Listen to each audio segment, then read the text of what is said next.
Welcome to The Systems Thinker, a video series to help you know the whole, focus on the constraint and reach your goal. The opposition team on the rugby field, our mortal enemy, had all the best stats for the game. Most time in our half, most possession, most penalties, most line-out wins and best results from the scrum. But the one statistic that counted, the number of points scored, we had the better of them. We may have won ugly, but we won. That's the difference between being effective and being good. Let's take that idea to the workplace. People are employed in their role to exercise judgment and make decisions which lead to mandated outcomes. On most occasions, the managers are practiced in their rhythms and routines and play as if to a prepared script. Then, Murphy arrives in his various guises, and the manager must depart from the known and do battle in the field of the unknown.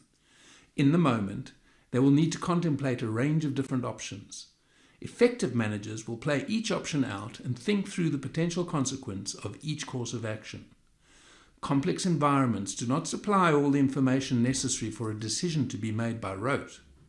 Along with their reasoning capabilities, effective managers must rely on instinct to synthesize all the data they're processing and turn it into a winning course of action.